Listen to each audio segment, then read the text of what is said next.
of travel, brave listeners, how about you travel down to your nearest Woolworths and pick up this fine product from our sponsor today? I still have to finish dinner and clean the house before Charlie comes home. I just can't find the energy.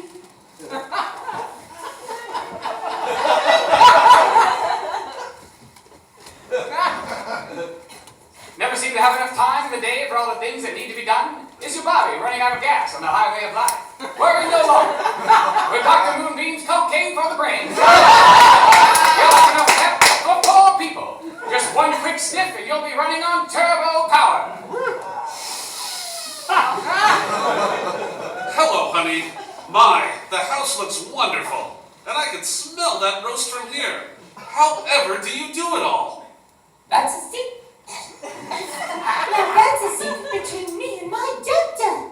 Have a seat, sweetie. You can go ahead and start without me. I still have to finish up that table in the garage and run some letters to the post office. Oh, I should take a look at your car and make sure the engine's properly tuned. Would you like a massage first? Dr. Moonbeam's cocaine for the brain. Oh, I'm sorry. That's a lie. I'm sorry. Dr. Moonbeam!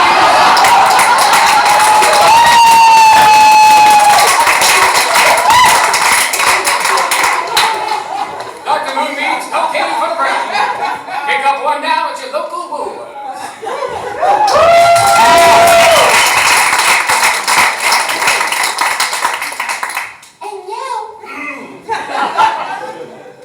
And now, back to our tale, already in progress at an outdoor cafe along Hollywood Boulevard.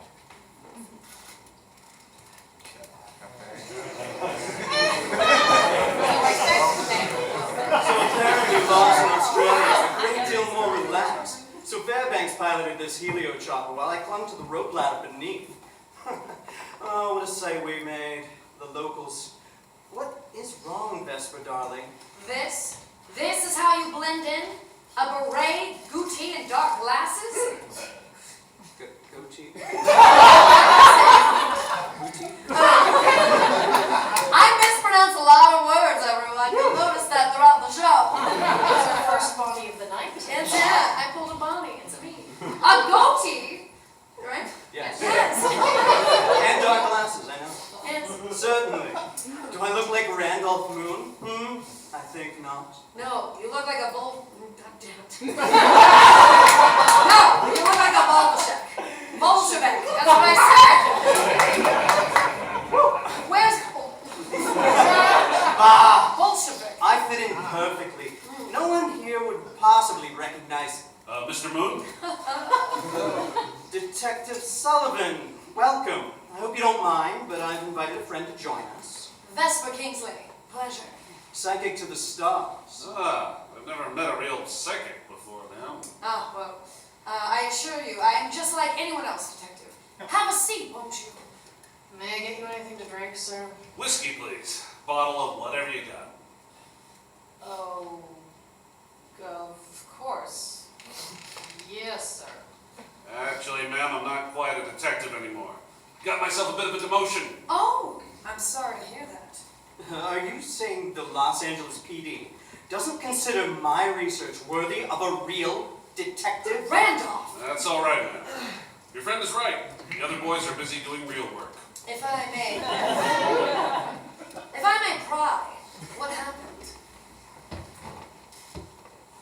And where's that damn waitress? Yeah, where did she get to?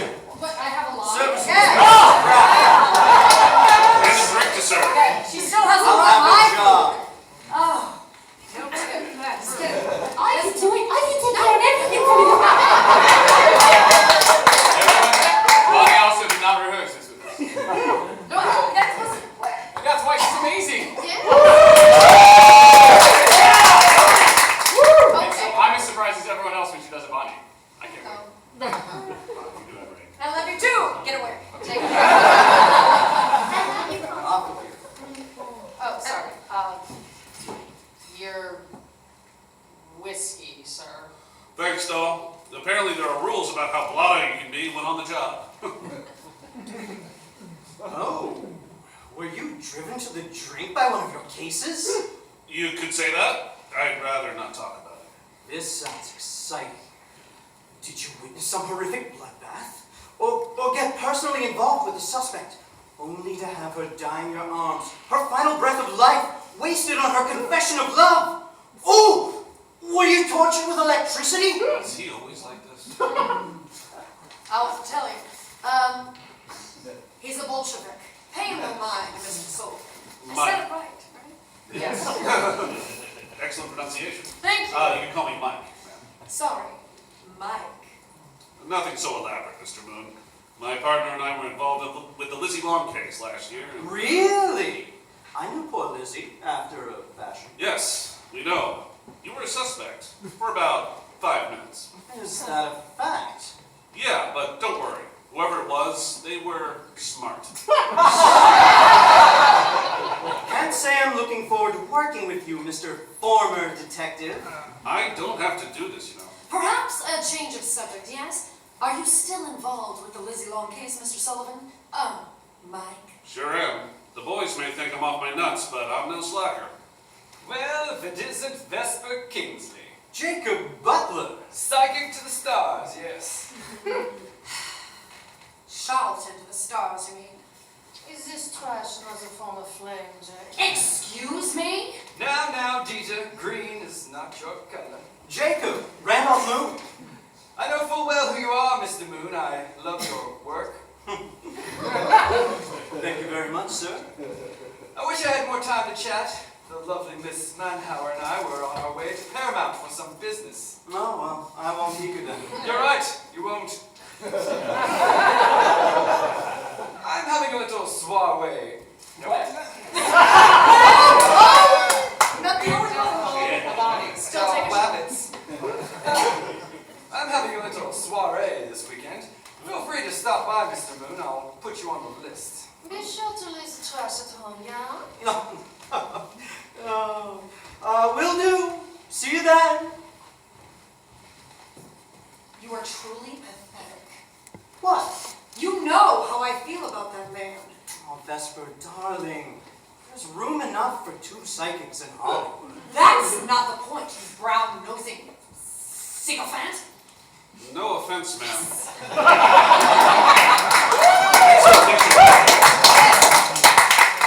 But, psychic? Yes, it's true. Don't worry, I'm used to skepticism. Oh man, I'm just on a roll tonight. I haven't slept. I'm used to skepticism.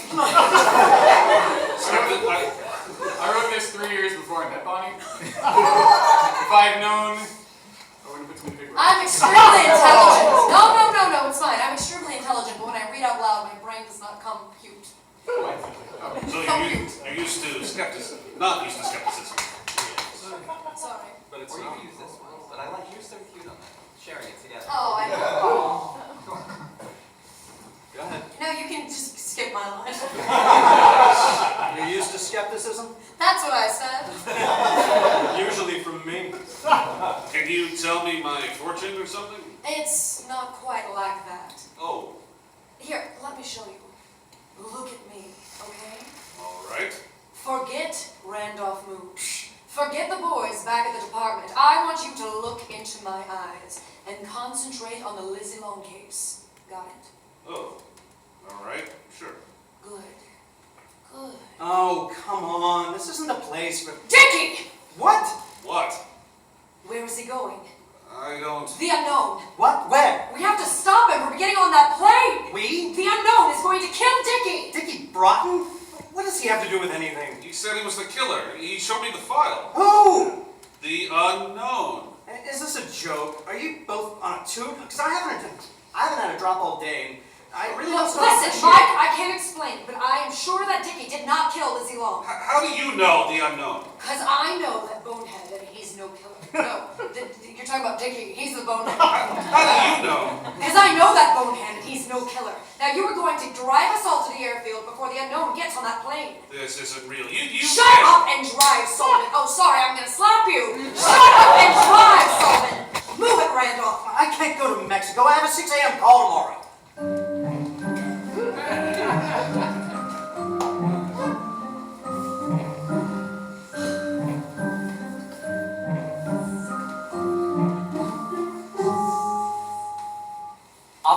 Sullivan's car pulls up at the edge of a dusty airstrip. A dozen people of various humble dress are queuing up alongside a 3-engine Ford Trimotor 4AT, waiting for the door to open. Vesper peers out from the car and looks the crowd over. Which one is he? Look for the guy with a red scarf over his mouth. You mean to tell me you have never seen his actual face? No, he wears the same outfit every time we meet. For all I know, he sleeps in that mask. He must already be on board. You are sure that this is the right plane, Mike? Absolutely. I'm the one who got him the ticket. What are you planning to do, Miss Kingsley? Well, it looks like I am going on a little vacation. Like hell you are, ma'am. Where that plane is heading ain't no place for a lady. She's no lady. I'm sorry, but if you're insistent on boarding that plane, then I'm coming with you. We both know that this is a bad idea, Mike. You have things to take care of here. You need to find out who gave that information to the unknown. I still don't know Not how you... now. Find out who wants Dickie dead, and I'm willing to bet you'll find Lizzie's murderer to boot. That is one... That is one tough sheeple. Not really. She once tripped on a sidewalk and broke her hip. True. She's built like my grandmother. What? You're not. Yeah, you are.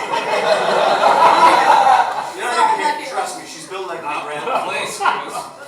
So, partner, where are we headed? I am headed back to my apartment. You are going back to your diner. Hold on. You're gonna need some backup out there, copper. And I'm your man. No, you're not. You're an actor. Exactly. I'm a jack of all trades. I've been a cop, a killer, a street thug, and a prince. I'm like a one-man army. Your army. Fine, but you wait in the car, Matt. Got it? Hey, whatever you say, partner. Stop saying that. You already have a partner.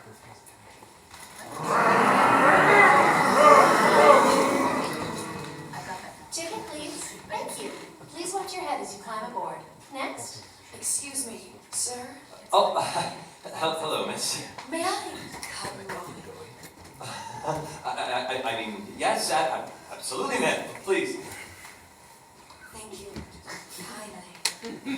Chicken, please. Oh, yes, of course. Here you go. Thank you. Please watch your head. Chicken, sir? Yes, I just had a moment ago, honest engine. Where is he got to? Poor Rube. Now, where is he? Neat trick with the ticket, Miss Kingsley. Who? Don't turn around. In 2 minutes, those engines will flood the cabin with their thunder. You have that long to explain why you are following me.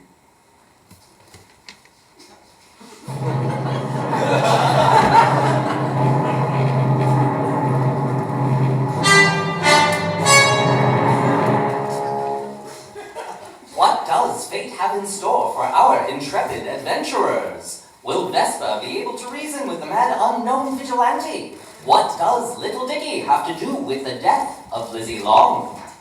None of these questions will be answered next episode! Instead, tune in and discover what little Dickie Broughton has been doing all this time, and if he'll survive long enough for the unknown to kill him. Coming up on our next tale of The Extraordinary!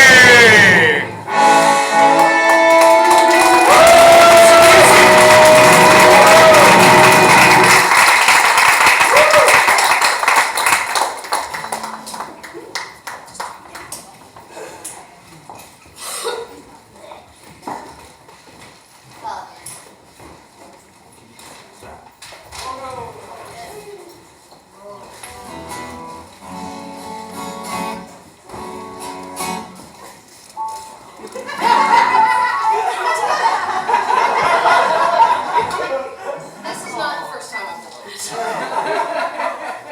This is not the 10th time I've done this. Thanks, man.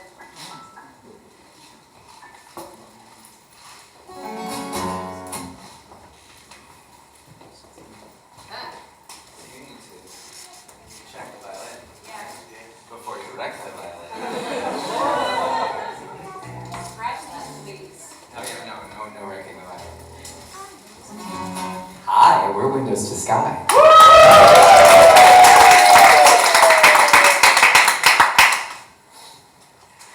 for Valentine's Day, or whatever cynical version of Valentine's Day you prefer. This is our sapiosexual love song. That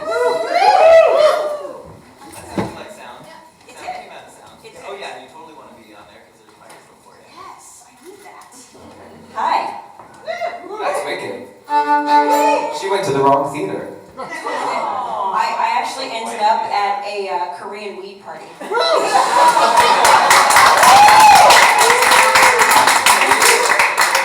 wish I were joking, but I'm not.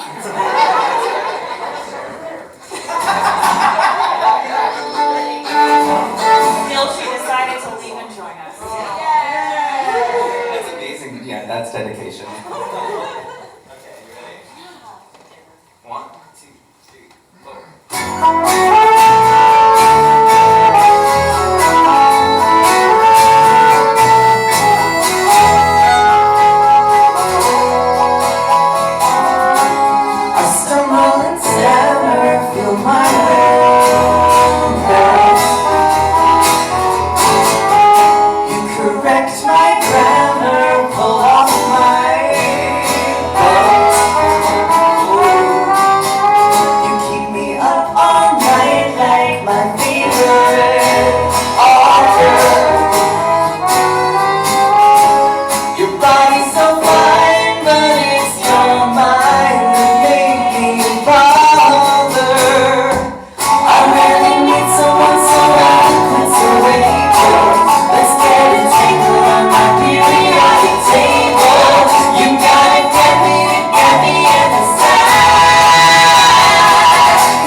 Wow.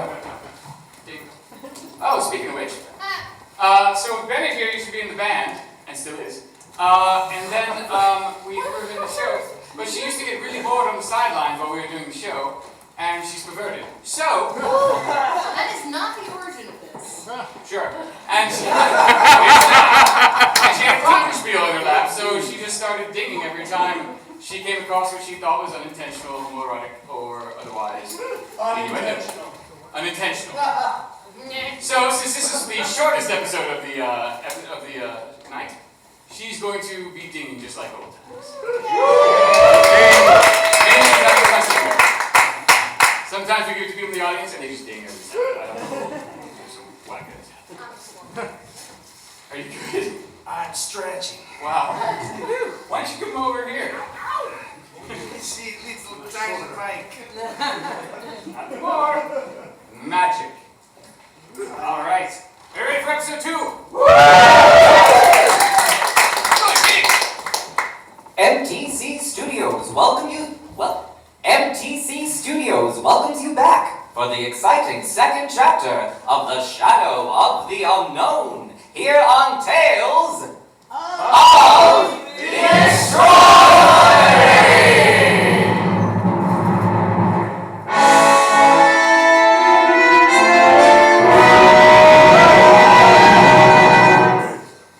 While psychic to the stars, Vesper Kingsley tries to stop the mysterious unknown vigilante from killing explorer and war veteran Richard Dickie Broughton. That self-same explorer finds himself lost in the dense rainforest of the eastern Mexican subcontinent. We take you there now.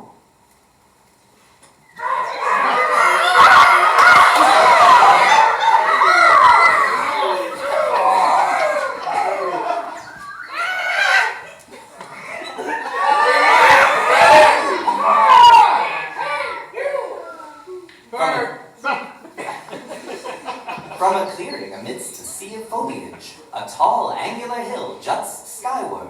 The silence is broken only by the calls from birds of paradise or...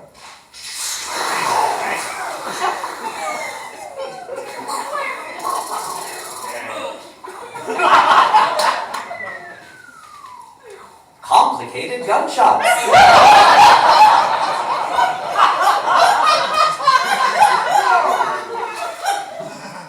Gunshots. Out of the jungle bursts a bronzed Anglo-Saxon explorer, fitted head to thigh in a khaki safari outfit, replete with pith helmet. Senor Broughton! Following close behind is Dickie's trusted guide, Ungawa. Bloody hell! Run, they're coming! I told you, Senor Broughton, it is dangerous in the mountains. Well, I thought you meant the wildlife, or maybe some cannibals. This is Mexico, Cabrón. There are no savages here. Tell that to the madmen trying to kill us, Ungawa. They are cristeros, revolutionaries, not madmen. Another revolution. This is turning into a bloody hobby for you chaps, isn't it? Where do you go? Up there, to the apex, to the top of the hill. Look out for the top of the cliff! Look out for the sound effects. These gunshots in cliff, man! The end of the road. Oh, Senor Broughton. They stopped chasing us. They must think this is a holy place for some reason, eh? Or an evil place. Come now, Ungawa, don't be such a wet blanket. I told you before, my name is not Ungawa. I don't know why. Yes. There are so many more important things to know, and names are low on the list. My first guide in Borneo was named Ungawa, and it's just force of habit at this point. Look, you are my guide now. You're supposed to know the area. I am a taxi driver! In Mexico City, I tell you, I'm not from here! Jump. What? Jump. Up and down, right there. No. I'm testing a theory. Just move those dogs before I get in a lather. Do it. You call that a jump, you Nancy? No, like this. See? Just... Okay.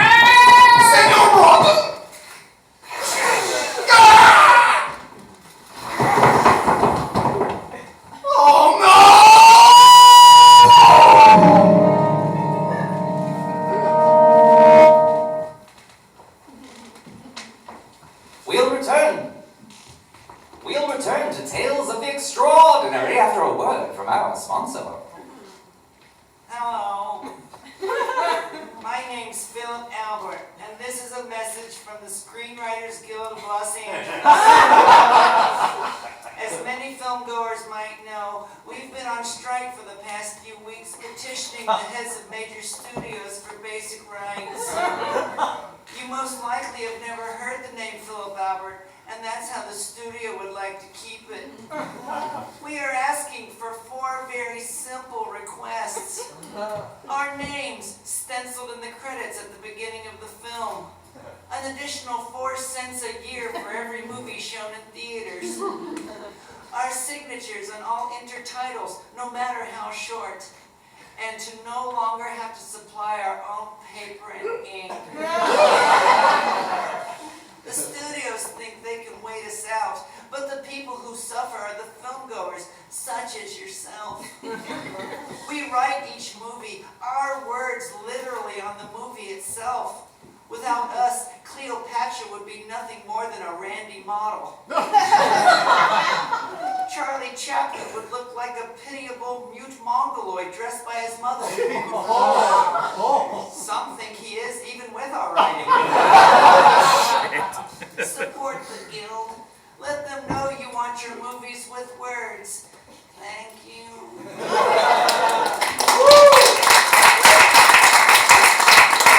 This is 2008 during the writers' strike. That's when it was okay to say mongoloid.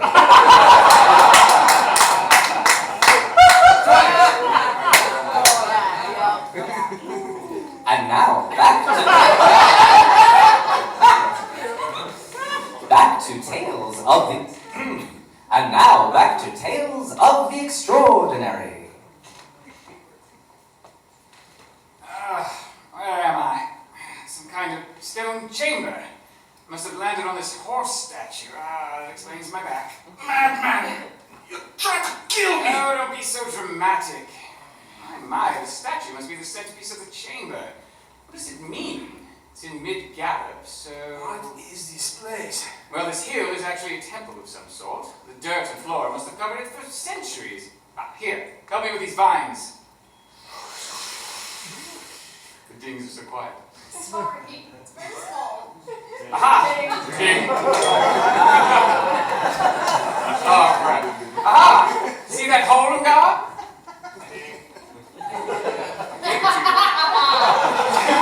I have the power! Must be some kind of trigger mechanism. I'd waited this writing along the wall explains how to operate it. Can you read Azteca? No. It's Mongolian. This is the place. Now, let's see. A galloping horse with a hole in the wall behind it. If I were a Mongolian warrior, aha! That's it. Now, if only I had a crossbow or a pistol. Say your prayers. Wait for the sound. Say your prayers, Cameron.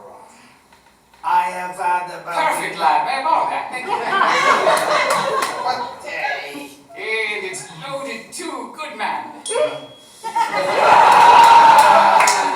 Well, come on then. Give me a boost onto the horse.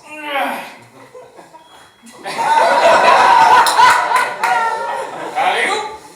What are you doing now? Bingo. That must be the keyhole. An arrow shot by a Mongolian warrior on horseback would open an access. And since they were famous for shooting backwards while riding, are you listening, Ungawa? No, I am looking for my knife. Stop with the jokes. Get the battery torch ready. We're leaving. You missed! Again! Shush you! Got it! There we go, see? A secret door. I don't believe it. Not a back door. Oh, ye of little face. It looks like we go down. Sometimes they're too easy. Here's your pistol back, lad. Now, come along.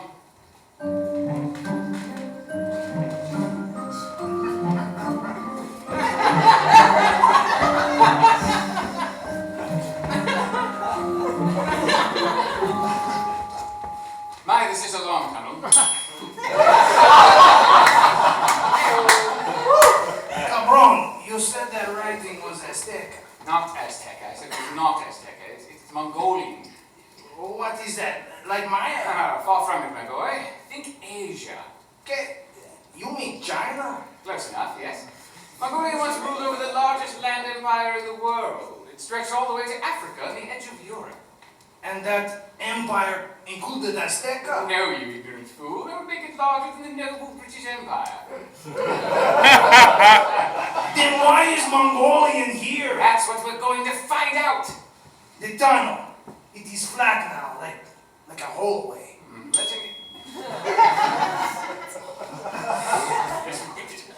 Legend has it that the Mongols' great leader Khan had discovered a means to immortality through a mysterious artifact known as the Heart of the Dragon.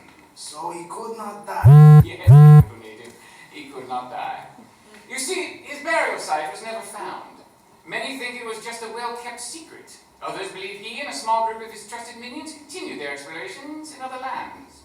And so they crossed the seas and came here. In a fashion, yes. Think about it. An immortal warrior from a culture as advanced as the Mongols discovered a superstitious civilization like the Aztecs. Such a man could easily be mistaken for a god. So they built this temple? Aye, for him. But if he cannot die, then why do this? Not all temples are for the dead. Speaking of which, we seem to have reached a dead end. Look, there, on the wall. Ah, sculpture of a dragon's head. We must be on the right track. What if... Wait! Don't touch it. That's my job. Uh-oh. The floor, it... Not again!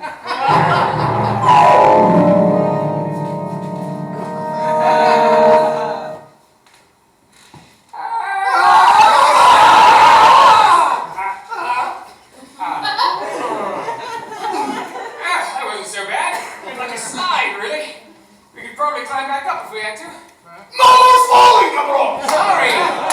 Sounds like a good idea. No more touching! Turn the It's so dark, I didn't think you noticed. Turn the torch back on. Let's have a look around.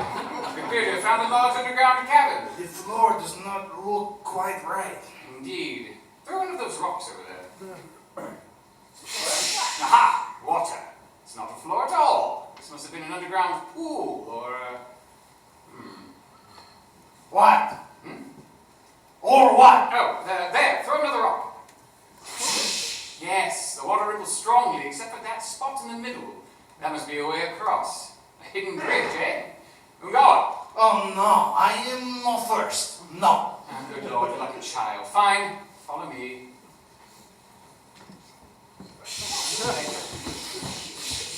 Be careful. Oh, not you. Be careful. In the ground. She is very slippery. He's on the lotto. Yes, the algae is thick. This bridge has been covered by water for centuries. Senor, look, the far wall. Yeah, looks like levers? What on earth might those be for? I wonder. No more touching things. Do not watch the flag. What are you looking at? Eh? Are those tentacles? Oh, no.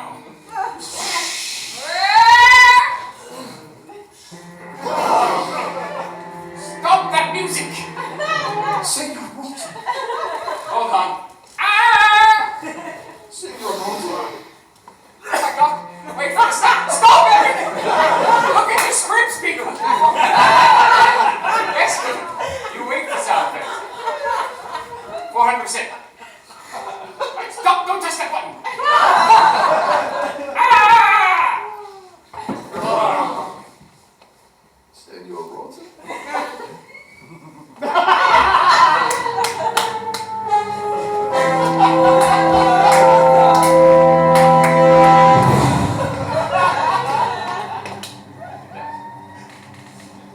Mr. Mercer, please come to the front. You went over there. And now, another break for another important message from another extraordinary sponsor. Hello, this is Charlie Chaplin. And this is Mary Pickford. We're not just incredibly famous actors, we're also the heads of our own studio. And we want to talk to you about the lies being spread about the Screenwriters Guild. For one, they are already bloated, overpaid fat cats as it is.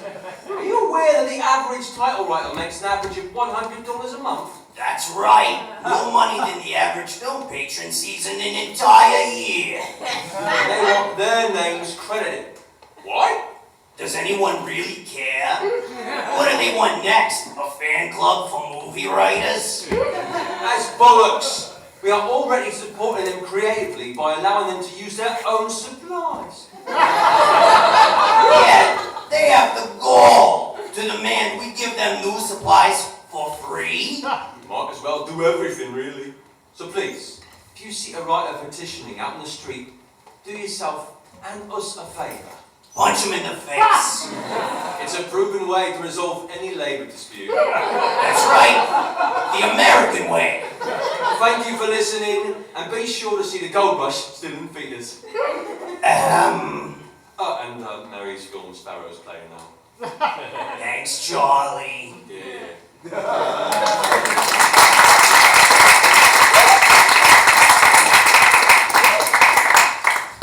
And now, back to tales of the extraordinary and the silent, pitch-black cavern that holds a lone, frightened Ungawa. Madre de Dios.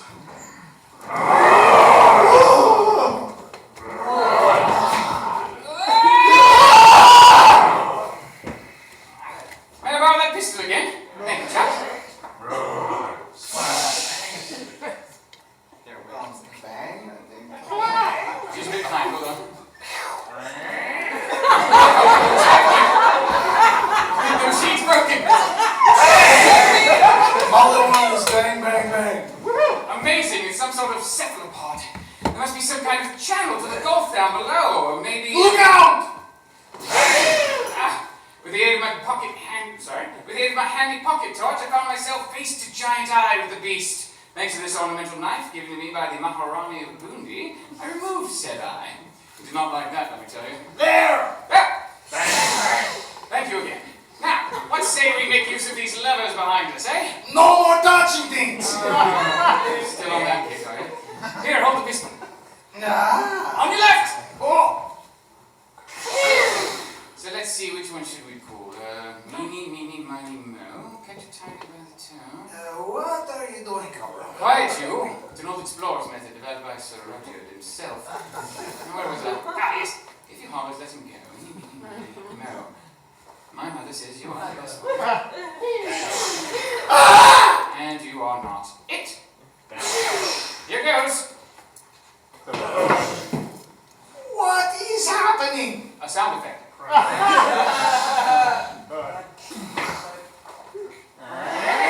Whoa. Slow down. Uh-oh. Now, what is happening? Uh-oh. The bridge is going down. Now, the monster is on both sides of the pool. Applesauce. I told you. No problem. I'll just choose another. Eeny, meeny, miny. Move! I will do it myself. It's a sliding door. Good enough. Steel doors have hinges. Right. There. Another doorway is open in the wall. You keep it, lad. Of course. Hurry. Let's get out of here. Be careful, Cabron. It could be dangerous. Ah, good point. Judging from the golden light emanating from within, I have to agree. You may have it. You may have the honor of going first, brave Ungawa. Senor, I did not need you to escape. I will kill you where you stand. That's the spirit. Onward, ho! Dios mío, I cannot speak. Look at the script.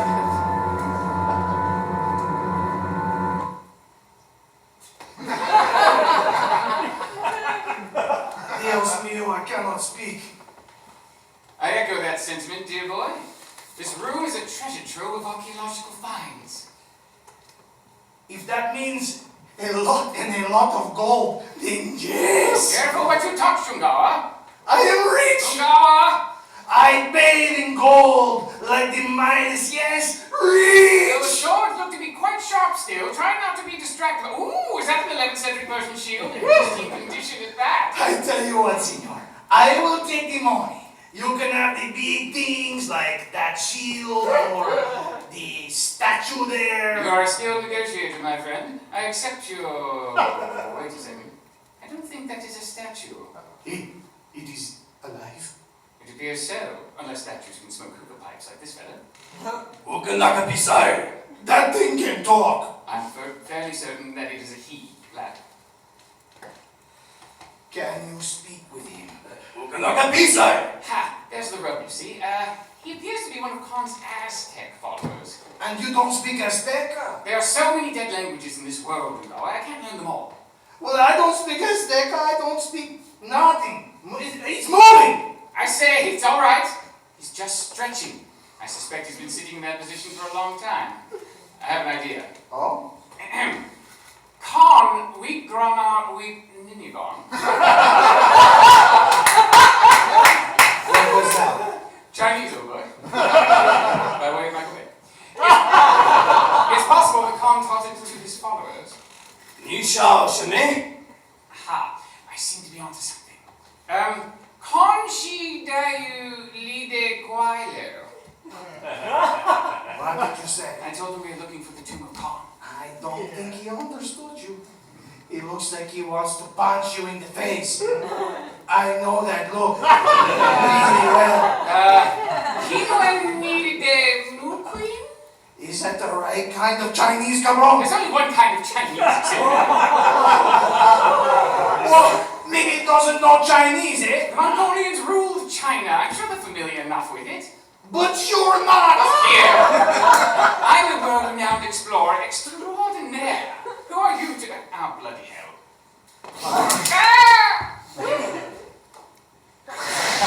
Ow! Senor Rotten! The shield! Ah, thanks! Yeah!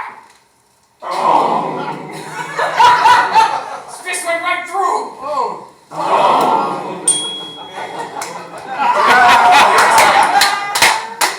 Ungawa, do something! Like what? The pistol! Oh, right. Well done, lad! I don't think he knows I shot him. Amazing. Bullet flattened against his skin. Oh no, he's coming for me! No! Move! Ha! Got him in a stranglehold. Now let's see what you do with knives, huh? Uh-oh. Well, that didn't work. Senor Rotten! Ow. Just keep running in circles, boy. Tire him out. Grab something like that warhammer or that sword. I'll use this, hookah? Yeah. Hold on, what's this writing? Something in Arabic with an image of a dragon and a brightly glowing heart. Of course! The heart of the dragon is a hookah!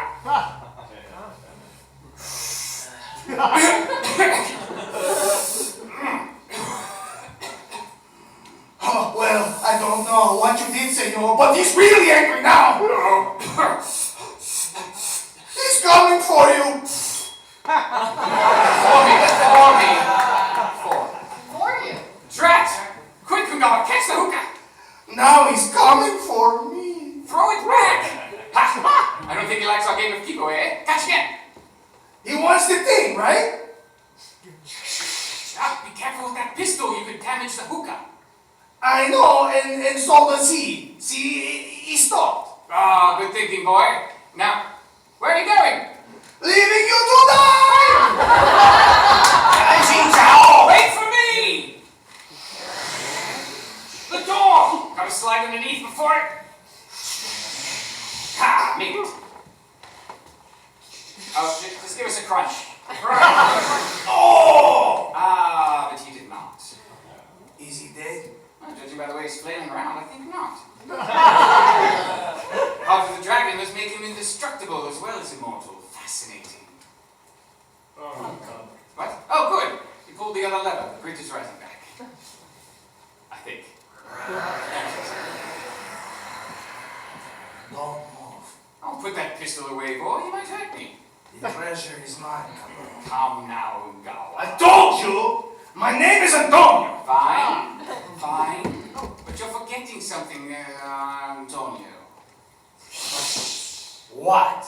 The beastie is still in the pool, and right behind you.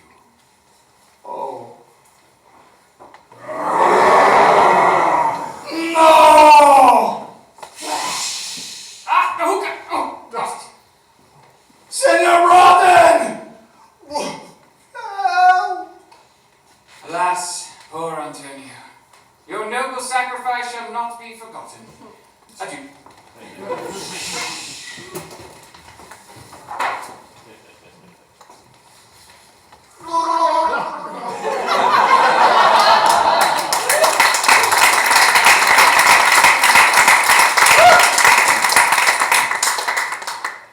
And so ends our dramatic interlude. In the next episode of The Shadow of the Unknown, find out where little Dickie goes from here and what dangers await him. The rest of our adventurers return as well. Some to help, some to kill. Find out which side prevails next time on Tales of the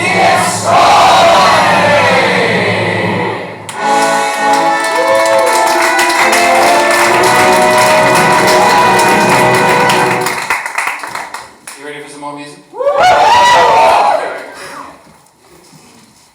Don't worry, after the next episode, there's an intermission. There's drinks and bread. Applesauce. I'm genuinely excited about the brand, actually. Carbs.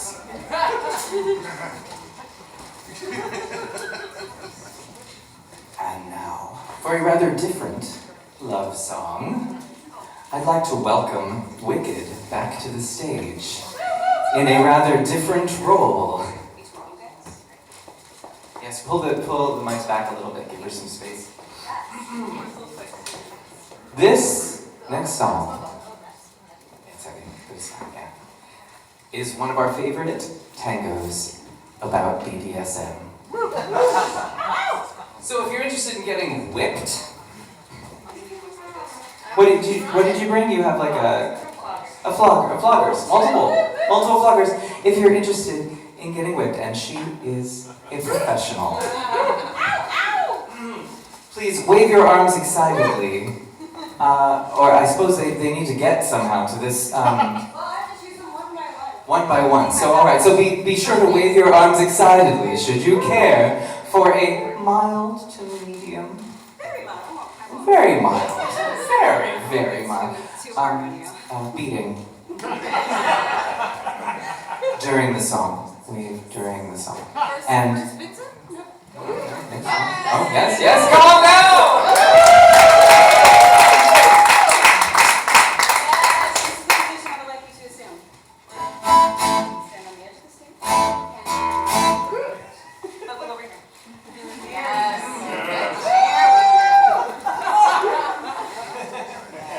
Slowly back away, but yeah, pass away. We're just trying to Die. we're just taking the fire. I'm just getting a little bit more. Pointing the light.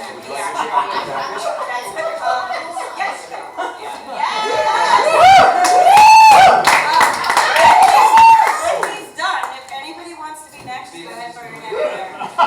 Alright, here we go.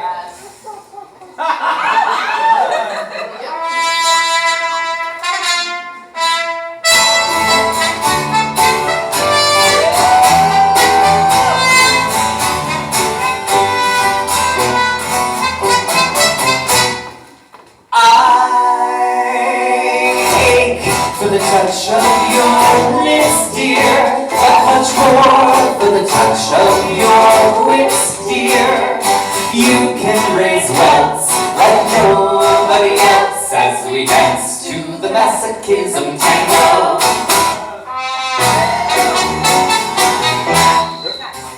Let our red flame, not an ember, say it's me that you want to dismember.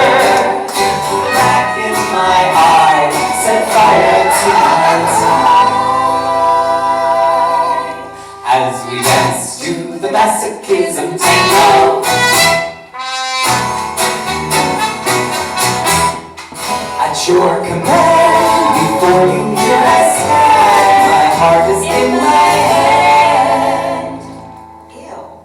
It's here that I must be. My heart it chokes. Just feel the savage beats and go put on your cleats and come and trample me. Your heart is hard as stone or mahogany. That's why I'm in such exquisite agony.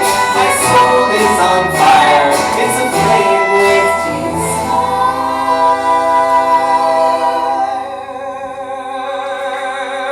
Which is why I perspire when we tango. You caught my nose in your left castanet glove. I can feel the pain, yeah, love. Every time I hear drums,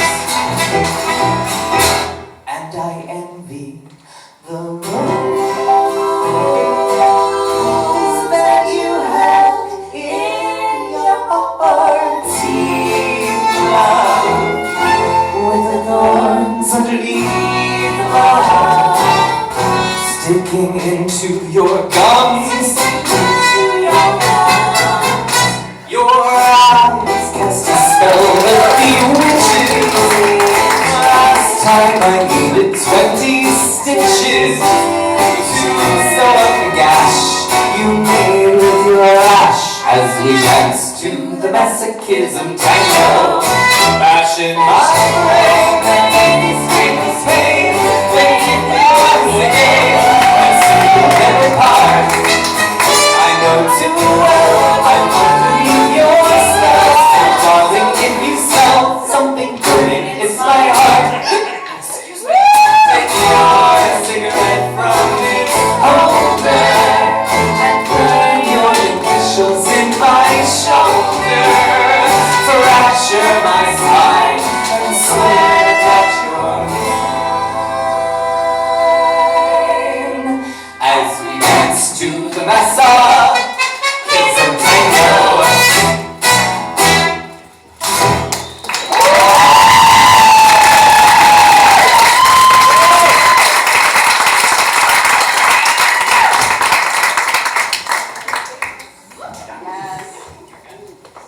One more time for Wicked, ladies and gentlemen.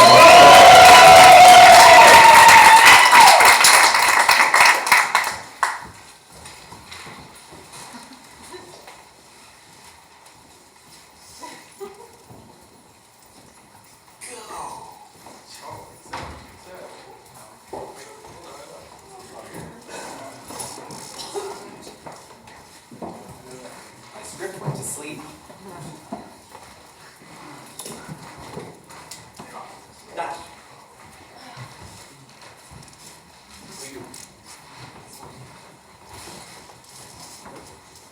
Let us return once again to Tales of the Extraordinary!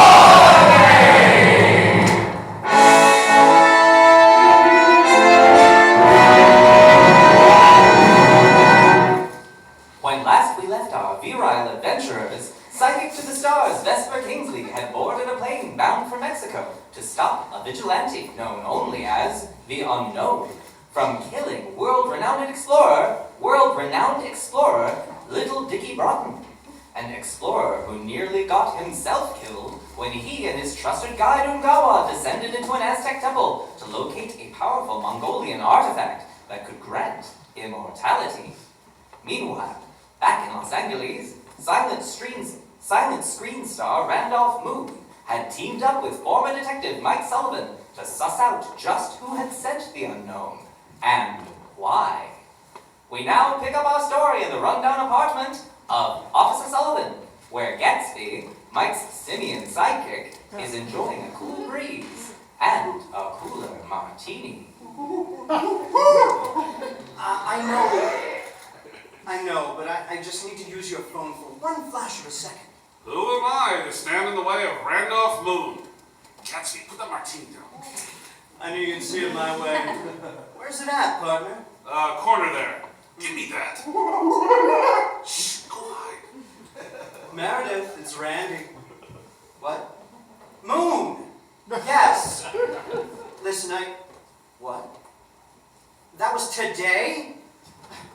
sweetheart, I had something really important come up. No, of course you are important. I'm not saying... No, look here.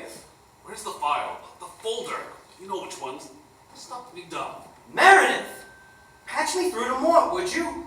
It's urgent. Well, take a message then. I told you to put it down. Now look at you. You got an olive in your hair. Go get dressed. Tell him I'll be late to call tomorrow. I don't know. Listen, I'm on a research mission. It's serious. Would you please just give him the message, darling? Thank you, doll. I'll make it up to you. I promise. Hello? Meredith? Little hussy. Are you ready to go? Holy Moses of the temple! This is why I told you to stay in the car. You didn't say anything about a beast. Gatsby is not a beast. It has a name? Yes, like the book. The what? The book, The Great Gatsby, it's been a bestseller for the past year. Who reads books anymore? All right, Moon, I'm going to do this my way. That means this beast comes with us. I have no qualms about leaving you in the street. Excuse me? All I'm saying is if you're going to stick with me, partner, you're going to have to follow my rules. Do as I say. You got it? I got it, Gumshoe. Lead on. Good. Say, what happened to your disguise? It was getting itchy. Don't worry. I have another in the cup. Great.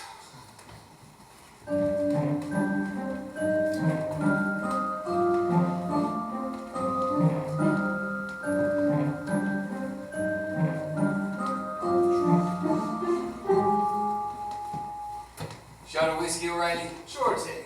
Whoa, what happened to your bouncer over there? Oh, yeah. Took on a few patrons who wouldn't pay. Must have been a dozen of them. Whoa, big six like that must have cleaned the floor with them. And all they got was that busted up nose, huh? Yeah, that's right. Seamus O'Reilly, Maybe. Who was asking? a friend of the unknown vigilante. Hey, O'Reilly, you're a big tough bouncer just snuck out the back. The unknown, huh?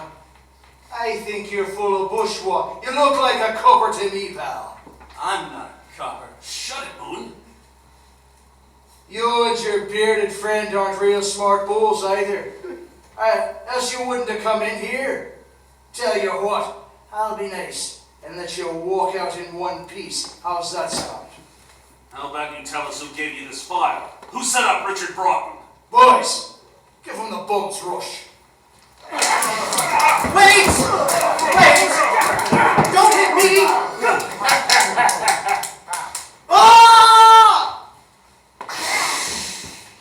Ha! What the? Throwing me into these pole cues was the worst mistake you could have made. Gentlemen, I apologize in advance for what I'm about to do. Yeah, okay.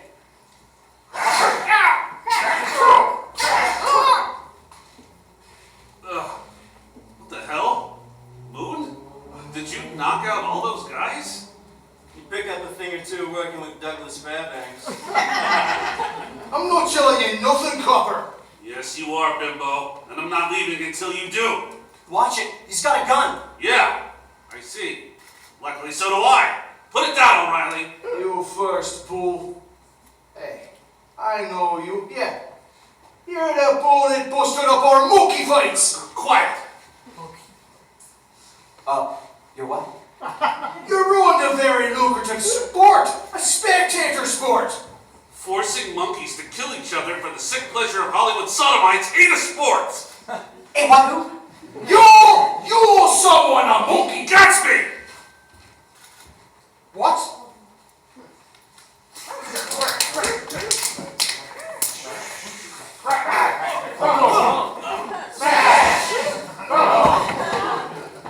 Good work, Gatsby. Did you have to waste the rum? Moon, help me drag this punk to the car. What's wrong? Monkey fighting sodomites? Yeah, Fine, you know my dark secret. Can you pick his legs up now? He's heavy. All right. Ugh. There's a lot you don't know about this town, Moon. Hollywood elitists like yourself pull a lot of crap. But monkey fights? It's like cockfighting, but more glamorous, I guess. I don't pretend to understand your kind. Excuse me?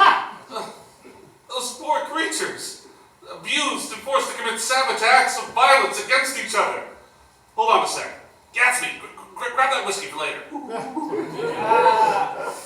Anyway, I was undercover at one of these matches one night, and I couldn't stand to watch it any longer. These creatures are so similar to us humans, you know? Like that Scopes fella said last year during the monkey trial. Never mind. Get the door, would you? The short and skinny of it is, I jumped into the ring and stopped it right there. Doing so, I blew the case. Worse, those upstage bastards are actually suing the police. Who sues policemen? Anyway, I've been taking care of that fella ever since. How noble of you. If it wasn't for your saving my neck back there, I'd punch your clock, Moon. Calm down, monkey boy. So what are we doing with our unconscious barrister in your car? We're gonna take him to a quiet, out-of-the-way place, and then me and the monkey are gonna ask him a few questions. Well, what do you want me to do? What you do best. Act.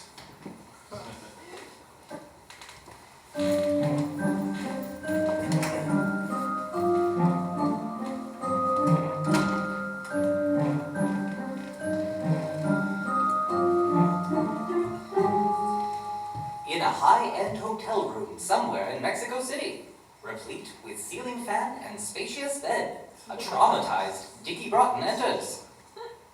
He is laden with a heavy sack. Oh, sweet. Oh, goddamn, there's more. Which he nonchalantly plops on the bed. All the day.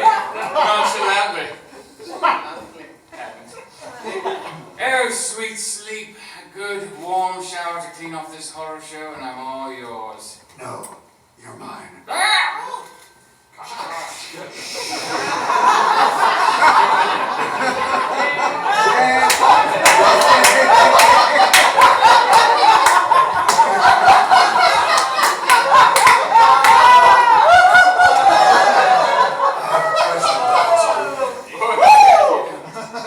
You will answer it truthfully, or there won't be much pain.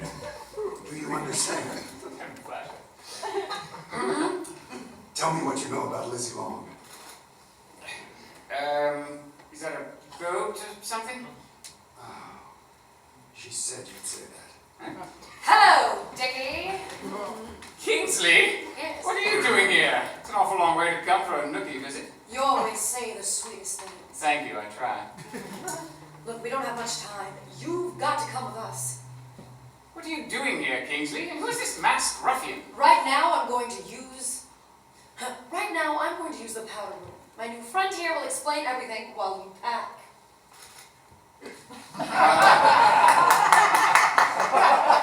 So, aren't you hot in that get-up?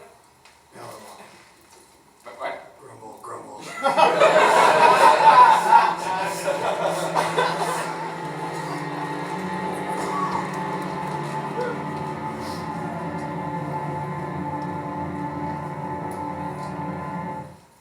And now, as somewhere on the post-dawn rooftops of Los Angeles, a roughed-up barkeep is tied to a chair and about to get a rude awakening.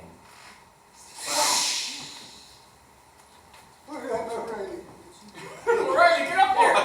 Keep here! Oh my God! O'Reilly, we need you. I can't see! Quiet now, or Gatsby gets violent. You seen an ape rip a fella's manhead off with one yank? You've seen an ape rip a fella's manhead off with one yank, haven't you, O'Reilly? Very good. Now, my big scary friend over here is going to ask you some questions.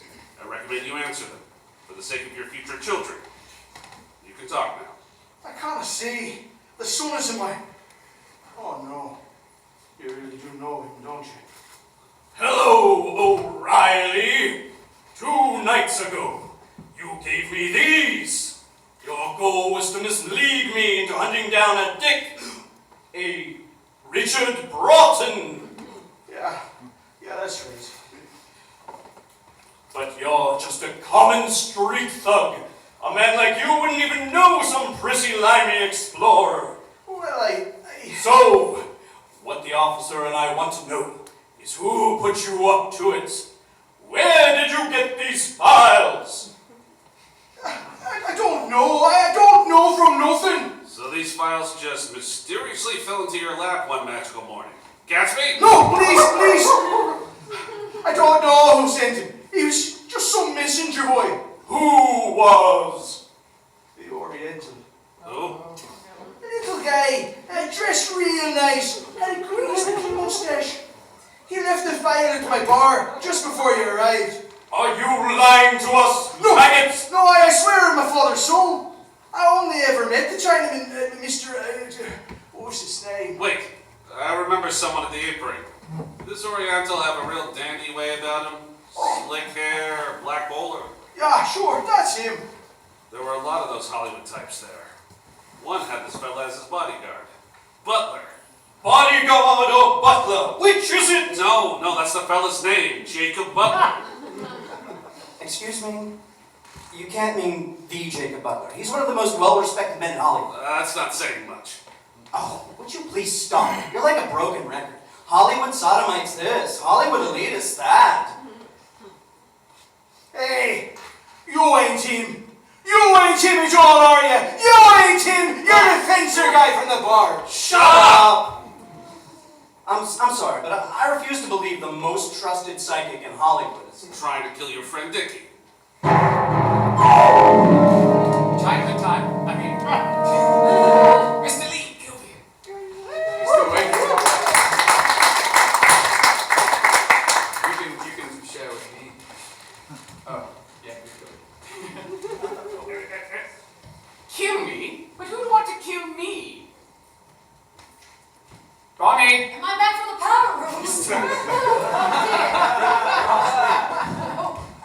Am I on screen? Shout. You're shouting. I could name a few dumb Doras off the top of my head. Who asked you?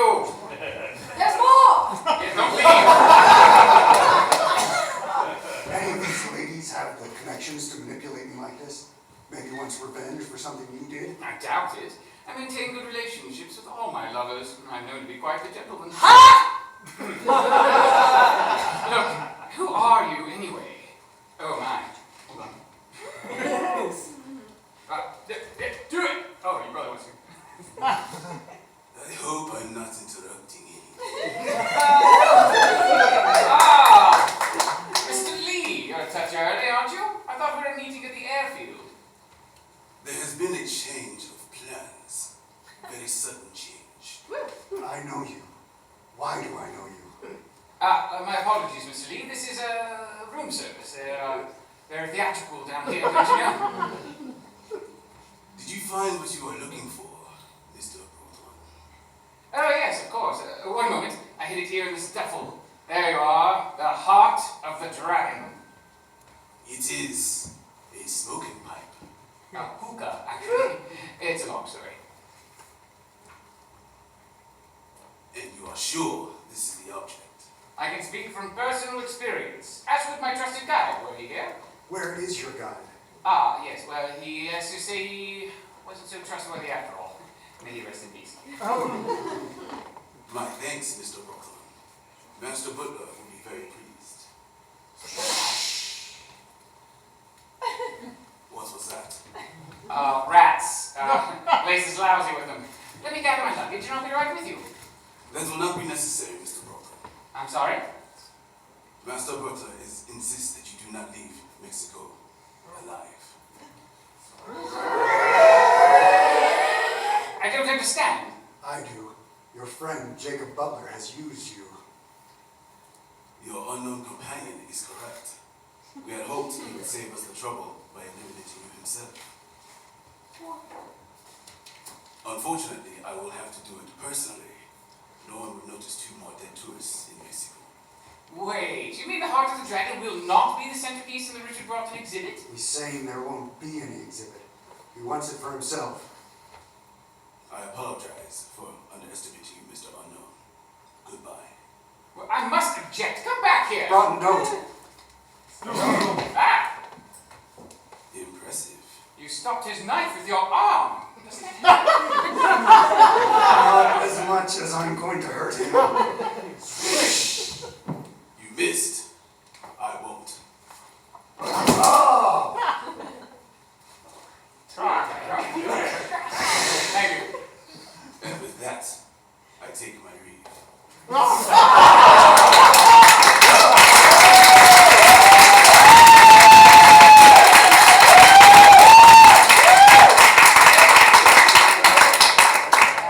no, you don't, you little... Door open. There he is. There! Door closed. The federales! Where? In the hallway. Both directions were surrounded. Crash. Ah! Guns cocked. Thank you. Oh my. Looks like we have ourselves a literal Mexican standoff, eh? Put down your weapons! You first. Now! Go to hell! Oh, come have a mic. Oh, applesauce. Who is in the water closet? No one. Solis, check it out. See?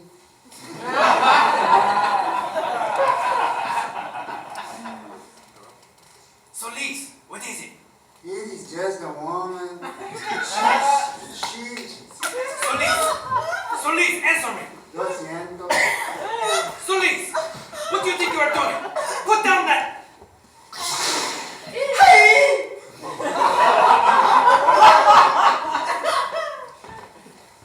Ronnie's. Sergeant's mate! You got the sergeant!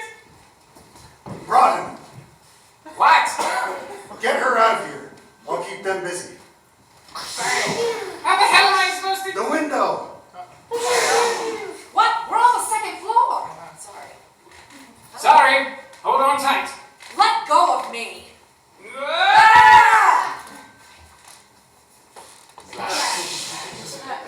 Quick, before he reloads! Too late.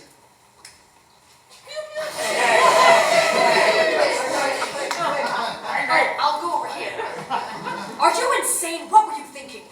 He said to go out the window. I don't think he meant like that. Look, I'm the one who broke our fall in this fruit stand. A thank you would be nice. We need to get back up there and...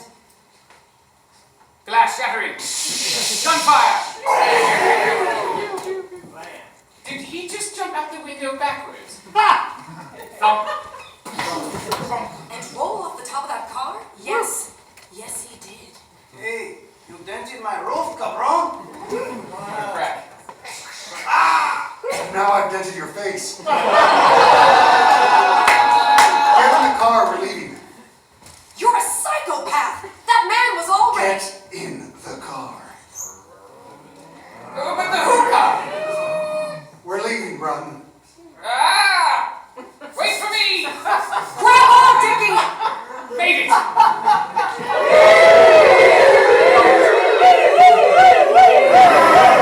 Where are we going? Train station. There's a 9:15 train to California. But it's 9:16 now. Broughton, take the wheel. Mad? I'm not even in the car! I don't think he's fighting. Get in! Just head straight. The station's at the end of the street. What are you doing? Ungawa usually does the driving. Who? Never mind. Are we good? Sure, I think I've got the hang of it. Jacob Butler? Ow, what? You were working for Jacob Butler? That charlatan? My rival? Oh, come now, that's a bit immature. Oh, really? How about that charlatan that tried to kill He you? commissioned me to locate an important archaeological artifact. I was promised my own exhibit. And you believed him? Chaplin recommended him highly. What, the pederast? Never proven. Oh, wonderful. What? The train, it's already moving. Pull up along the side. We'll run for it. Oh, hang on. Dickie! Give us a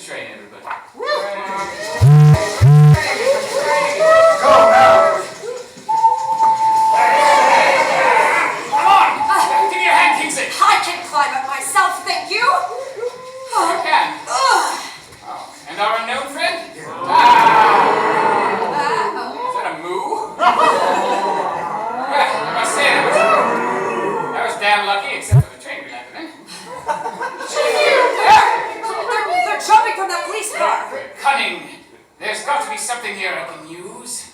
I'm out of bullets. It's all right.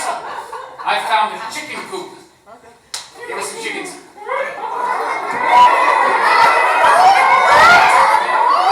are you doing?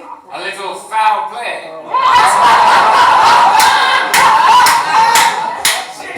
You are not seriously going to throw these birds at that car, no!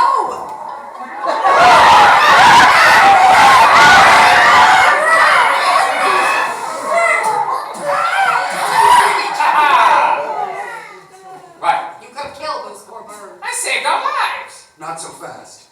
They're here. And you're all out of bullets? Yeah, but not guns.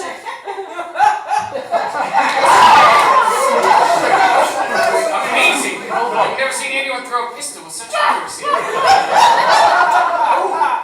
Get to the next car, now. I'll hold the door. Give us some thumping. I can help. No, I need you to disconnect the cars. Ah, right. Come on, Vesper. We can't leave him. Sure we can. He's giving his life to save ours and all that. Come on. Here's the car link. Should just be a simple pull. There it goes. Adios, muchachos. I don't like this idea at all. And we best get inside, eh? You can't just leave him. I'm sure he knows what he's doing. You just met him. And he seems an affable chap.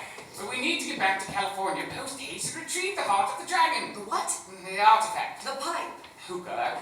A man could be dying, and you were more concerned with an old piece of junk. That piece of junk has the ability to make your so-called rival immortal. How would you like that? We should be safe. Don't do that. We should be safe from here on. And once we get back to LA? Don't worry, I have a plan.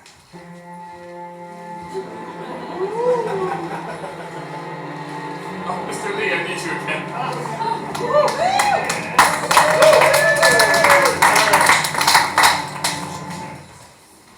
Back at the airfield, a familiar Ford Trimotor 4AT touches down on the muddy runway.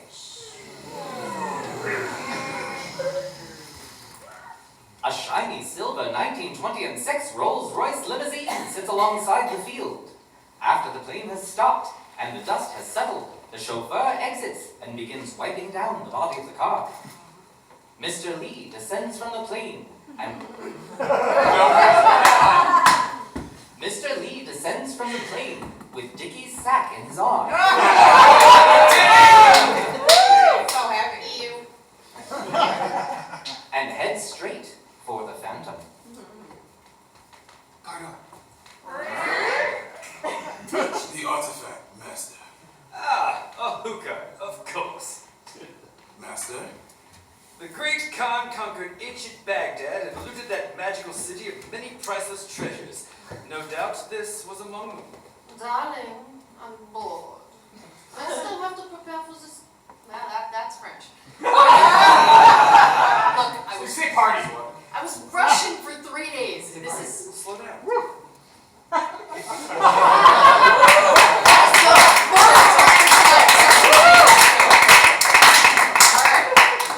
darling, I'm bored. I still have to prepare for the soiree this evening.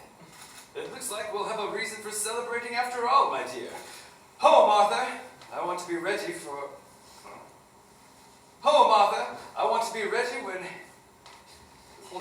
Hair, hold, he's really phonetic. I know, but Hold now. his chin. Hold body. Now they can't. Holchanowski. Home, Arthur. I want to be ready when Herr Holchanowski arrives.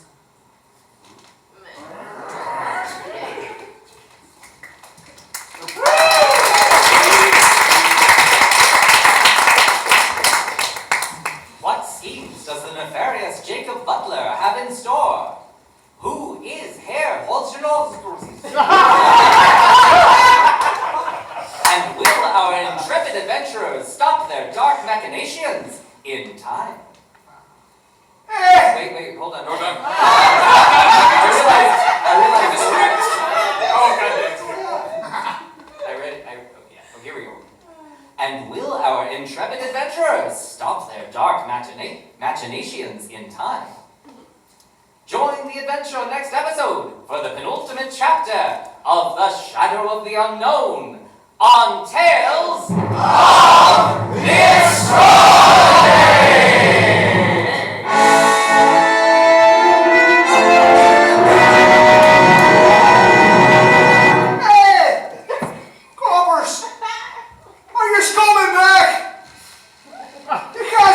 Out here.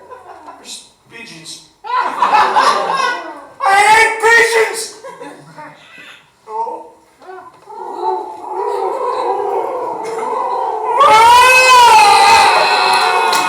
Alright, good news. That was the longest episode. Those are super fast. You guys in for the long haul or are you going home? Because we're going to need a commercial idea for the next episode. Because it's a really short one. Anyone have an idea for a commercial? Silly commercial? You haven't even heard the ones we've done before. We've done sliced bread, we've done iPods. Cream soda. What? Cream soda. Cream soda. Tonic water. Pesticide. Bowling pigeons. Personal submarine. That's good, we'll work with that. Bye. Plenty, that's Alright, hit the intermission stuff. I hope you guys like it. On the Unknown, speaking on behalf of America's national parks. If you're like me, you've got a lot on your mind.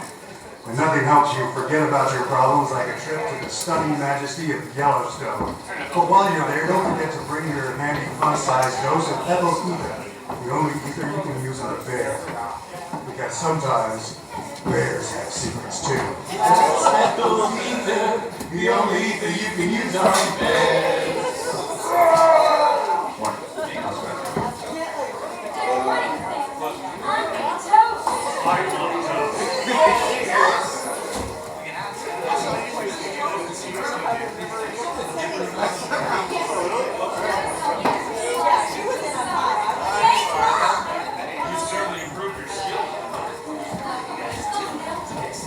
First, it's just really loud. You bought sliced bread? That's a thing? How long has this been around? It's brand new, and this year of our Lord, 1928. Yay! It's the best thing ever! Think about all the time I saved. Now that I don't have to slice the bread myself, I can focus on more important tasks, like gardening, dusting, washing dishes. Knock, knock. Oh look, it's Bob the Milkman. Didn't you deliver the milk last night? Oh look, we have sliced bread. Oh, wow! You mean to tell me you bought it this way? That's the best thing since Louis Pasteur developed this historic technique to remove bacteria from creamy, delicious milk. Special delivery. I've got an unusually large package here for Ellie Anderson at 2345 Lakeview Terrace. Look, honey, it's Stan, the postman. Since when does the post office deliver on Sunday? Since we Look, Stan, we have sliced bread. That sliced bread? Wow, that is the best thing since the United States Postal Service was put into effect by the Postal Act of 1792 by President George Washington himself. Hi, honey.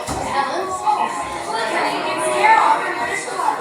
Hi, Carol. This is the British Club tomorrow. Look, Carol, look what we have on the table. Oh, it's so beautiful. Is that? Yes, it's sliced bread. Hey, Helen, I brought by my big gloves to put out that range of fire. I mean, hi, Mrs. Jameson. Look, honey, it's Byrne and George. Just checking in. I don't smell smoke.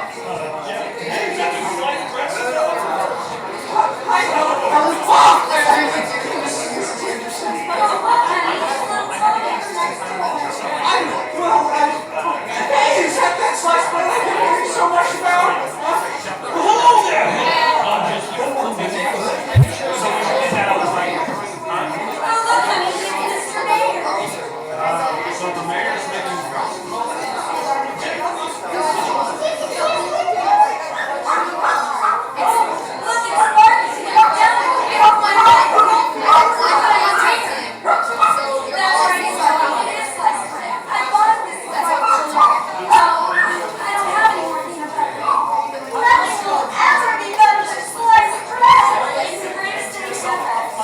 And will continue to be forever.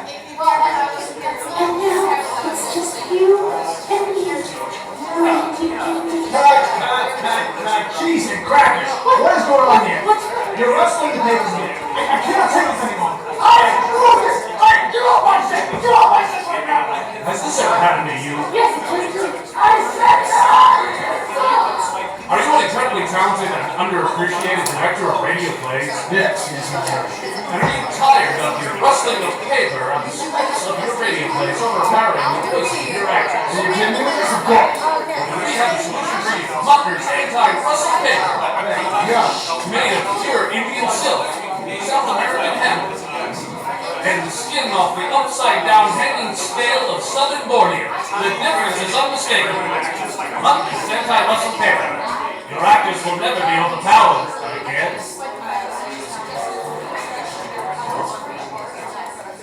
Listen to your girl. Now listen to me. Now back to your girl. Now back to me.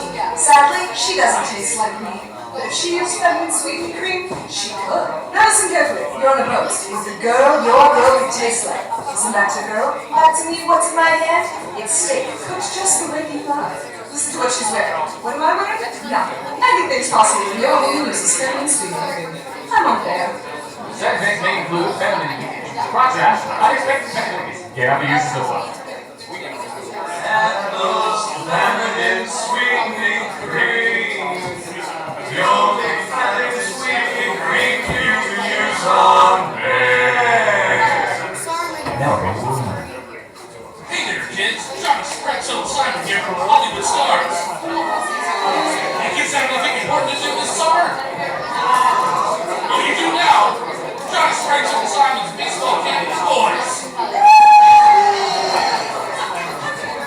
We got golf balls and a list of other sports cliches that you learned in meetings of. Thanks, Mr. Spreadso.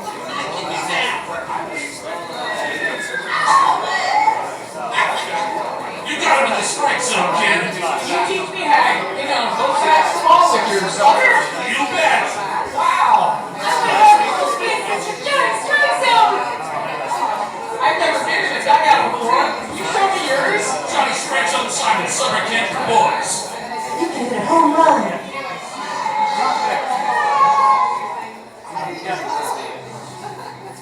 Are you nostalgic for a piece of history? Do you remember the name? As we're trying to get out of our car, we're like parking like so much American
For 3 pennies of Matt Yamashita, you will get a can of spray on haircut. Purple rain, for the elderly who are in need of support. You can buy a purple cane. If you got trouble with your plumbing, purple drain. Oh, wheat bread is nutritious and fashionable nowadays. Bring to your breakfast table a few slices of purple grain. Finally, for the ladies who have always wanted prints in your hands, I'll send you a sexy pair of purple hanes. Honey, I know times are changing. It's time to reach out for something new that makes you too. So let your freak flag fly, let your colors be seen. I'll leave you to see spring that purple mane. This message brought to you by This slush from 7-Eleven. Nice. Good evening. I'm T.S. Eliot, and if you're like me and my friend Overtown, you want to make it new, whether you're talking about literature or home furnishings. That's why I'm now planning the opening of the Lost Generations Modern Furniture Emporium. April is a serious month, but it's also a month of savings, like the love song of J. Alfred Prufrock Bedroom Collection. I thought I heard the mermaids singing one by one. I did not think that they would sing to me, but then they did, and they said, "This is fantastic bedroom furniture." I would like not for you to take my word for it, but to take it from my friend and alcoholic Jordan Parker. Blue Jones spit on, drill bits die, pine wood splinters, mighty oil fire. A 400,000 square foot warehouse, the revolving suns of dying planets, Sabathis streets. I read by that we are off the street in the Lost Generations Modern Furniture Emporium, where you won't have to measure out your life with pocket spoons, but you will have to build it with Allen wrenches. We were thinking like, so we just park and walk over to Farmer Boys. And we so we have 20 minutes to grab food and they just pouring rain. Yeah. Is that the Lost Generation Furniture Emporium? Right. All right, let's move on. People can hear us. It's not a big thanks. What? These people want to go home. Let's start it. What?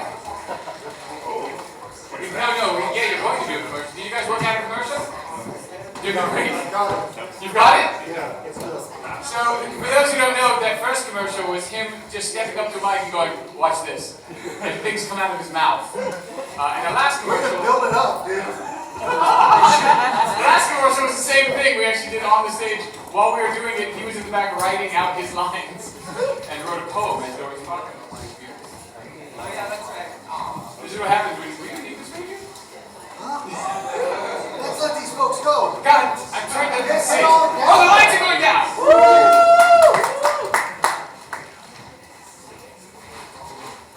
Perfunctory commercial? Okay, here we go. No. There's a commercial break. Oh. We made them official. Okay. Oh, I thought we were starting a commercial. Okay, no. No, commercial. Give me a script. Someone give me a script. Where's the one I gave you? Oh, yes. I don't know. What happened? There are a million tablets and only one has one. I really thought it was. Come on up, you earned this. I think someone took it. It was on the stand. What? You're not in episode 4? I'm in episode 4. Let's go. We're in episode 4. I think I was actually at the first one. There now. Second one. All right, we're going to bring it over here. Joseph needs a. Oh, we have a tape. Who's taking? Yep, I'll figure that. I've got chapter 2. Regard is.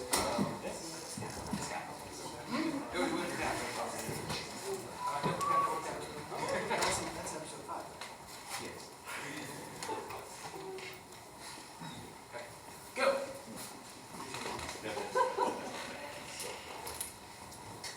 And now, back to Tales of the Extraordinary!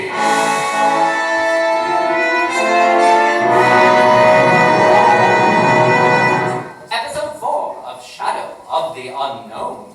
Our adventurers race to stop the schemes of Jacob Butler after hiring world-renowned explorer Little Dickie to recover an ancient Mongolian artifact. That's what it says. Possessing the power of immortality, Butler attempted to have him killed. Thanks to the unexpected assistance of Dickie's ally, Vesper Kingsley, psychic to the stars, the plan was foiled, and our heroes managed to escape the Mexican authorities to return safely home. Back in Los Angeles, rarely sober policemen like Sullivan and silver screen star Randolph Moon discovered Butler's plan after a daring barroom brawl and interrogation. We take you now to Sullivan's apartment that he shares with his simian companion, Gatsby. So, you think we can get into Butler's estate? Of course. I'm Randolph Moon. Thanks for the drink, Gats. And how's that supposed to happen? Simple. You are part of my entourage. Your what? Entourage! If I were to put it in copper terms, think of a sheriff's posse out west. All right then. I suppose I'll have to get a fancy suit, huh? No, not really. You aren't, well, you're sort of a glorified servant. Excuse me? You know what, let's talk about this later. I'm gonna have to go grab a change of clothes and freshen up. I can't very well keep walking around dressed as the unknown. Yeah, you better go. Quick. All right, be ready to go by 8. You said it started at 7. My dear Irishman, one never shows up to a party on... Hello, Mike. Ah! Oh my! 2 unknowns. Oh, well, this is awkward.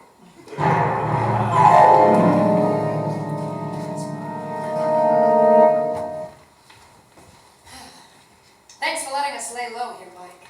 Not a problem, man. Seeing Moon turn white and practically run down the street was the highlight of my day so far. Glad to see you back safe. And I'm glad to see you verify what we found out about Butler. I've been focusing too long on the small-time crooks. It's people like him that need to be taken down. Oh, thank you, dear Gatsby. An exquisite gin tonic, I will. Crime has a hierarchy. It's punks like Butler who need to be brought to justice. The law can't touch him. I'm not the law. If this man is behind the murder of Lizzie Long, then he'll answer for it. Let's not forget the theft of a valuable and immensely powerful ancient artifact. No offense to Miss Long, but the idea of the heart of the dragon in the hands of someone like Butler is earth-shatteringly bad. Someone like Butler? Just a day ago, you were working for the man. Well, that was before he tried to kill me. Twice. I swear, if I see that little Chinaman again... You and me both, probably. Door opens. Did I miss anything? Just Dickie waxing apocalyptic. Ah, so nothing.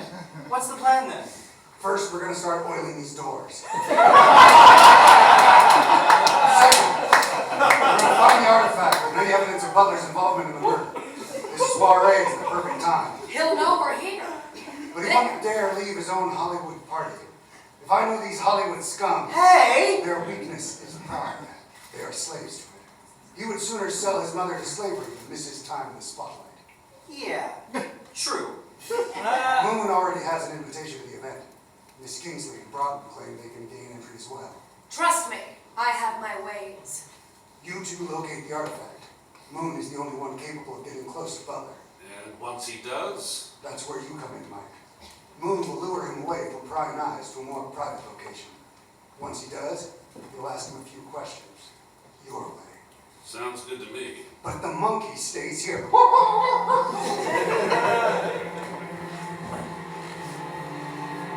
One of the best parts of any of our shows is when an actor has 2 characters and has to talk about himself.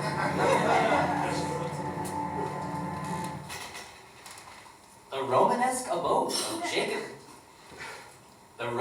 abode of Jacob Butler sits nestled in the Hollywood Hills, far above the city. A stream of limousines pulls up to the front, depositing their wealthy occupants. It's a who's who of Hollywood in the 1920s. Mary Pickford, Douglas Fairbanks, Lon Chaney, and Charlie Chaplin, accompanied of course, by a teenage girl. On point. A large German man guards the door, judging who is worthy to enter the mansion beyond. He nods to the known stars and their guests, but suddenly puts his hand out to stop 2 would-be partygoers. The invitation. Yes, dear. Here you are. Thank you. Enjoy the party! He's getting a good German accent, yelling. Give us the party sounds.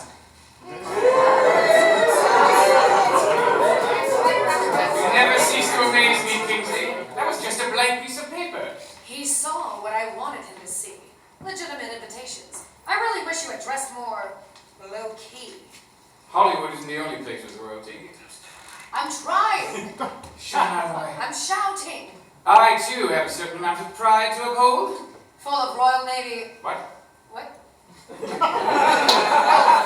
Not full of. Full on, sorry. Full of Royal Navy regalia, Dickie. I'm British. Full on. Oh my God, still?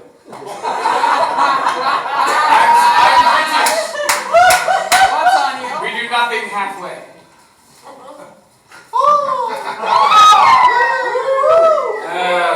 Moon has arrived. Ladies, please. 3 at a time. Take my coat, boy. As you wish, sir. Straight to the trash compactor. Excuse me, miss, where is the porch? Porch? Oh, you mean the patio? Oh, just head that way until you see tiki torches. Thank you. Porch? Queens. Fresh air. That was the longest 2 minutes of my life. Psst, Gatsby. You out here, boy? What? Yeah, your tux looks fine. Hop out of those bushes and just try to blend in.